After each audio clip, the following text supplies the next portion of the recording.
You know how in some movies or TV shows you spend the majority of the time trying to figure out who's behind all the murders or who is behind the mask? These movies are fun because you get to be part of that mystery. But usually, if you pay a little attention, it's very easy to ruin them for yourself. Whenever I watch a crime show, something like Elementary or The Mentalist, Criminal Minds, there is this annoying thing where if you recognize a certain actor, you can almost immediately tell that they are behind everything that's going on. And I personally find that annoying because it's usually true. For example, there's this actor from The Walking Dead who plays Gabriel, I believe, the priest, I think, pretty sure. I don't remember the actor's name, but he was in an episode of Elementary. The moment I saw him, I was like, well, I know you, so there's a good chance that you are the bad guy here. And I was right, which, not me being right, but that pattern, it happens a lot. In Criminal Minds, a show where the unsub, or the criminal, plays a big part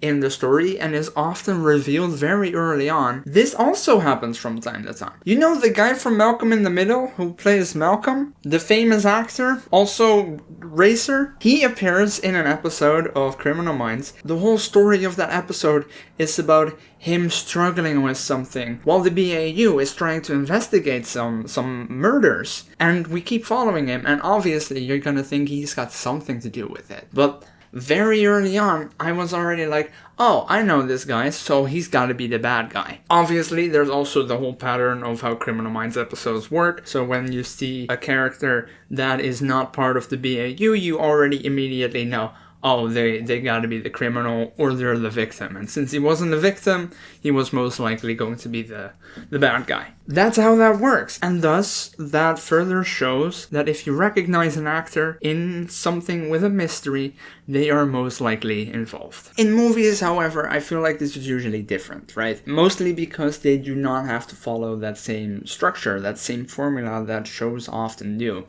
Shows are somewhat predictable at times, especially crime shows, because they have to follow a certain formula. Movies don't. Not really anyway. So the whole reason I'm making this video is because I was watching a movie recently called Drop by Christopher Landon, who also made Happy Death Day, which I love so much, and you know this about me. But Drop, fantastic movie, really loved it. Very early on, it is clear that this is going to be a mystery of some sort. It's a thriller mystery, it is very fun. However, in the opening credits, I saw a name, and I immediately went, oh, so they're behind it all. In the opening credits, I had not seen a single person yet, and I immediately knew they were behind it all. Why? Why, right? In a movie that wouldn't make sense, because there's a bunch of people, there's a bunch of actors.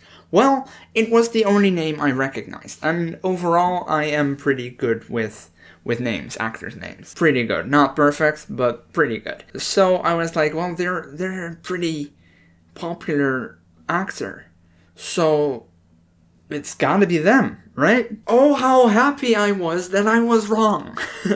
See, this trick is usually correct. However, it doesn't have to be, because like I said, movies don't have to follow certain formulas. This actor was indeed very popular at some point, like 10 years ago, and they have chilled down a bit. They've done different things, and they're back doing pretty big things, which is very exciting. But because I saw this name, and it was the only name I recognized, my focus was completely on them, and I was very happy that I was wrong. I did recognize another face, just not their name. So when I recognized their face, I was like, huh, could it be them instead?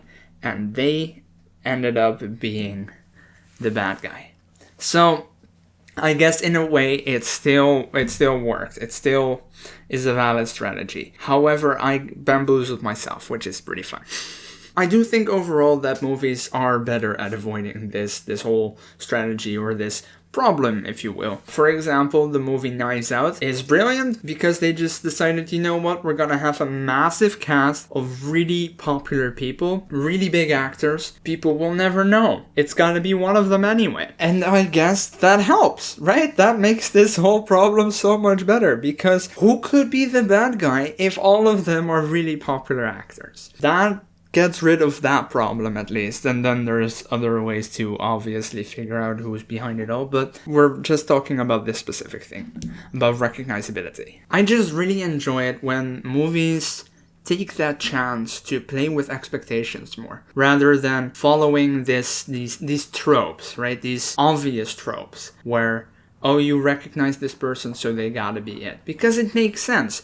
You only hire big actors for important roles. Unless it's some kind of cameo, which can still be important or valuable to some degree, like with the Marvel Universe. Overall, you hire a big actor to have some kind of important role in your story. So I really love it when movies play with your expectations that way. I do feel that it has somehow kind of messed with my way of watching movies. I don't particularly like that. Is it a little sad? Maybe, I don't know. Do you watch movies this way? Let me know. Good thing I'll never have this problem with books. You cannot have famous actors in books. Not play your characters anyway. Anyway, let me know your thoughts on this whole topic. Thanks for watching, subscribe. I hope any of that made sense. I wrote down a few things that I wanted to talk about. I even got like Novocaine, Wallace and Gromit in here. I wanted to talk about You Season 4, which has been great. Such a sick twist. God, okay, yeah, okay. Bye!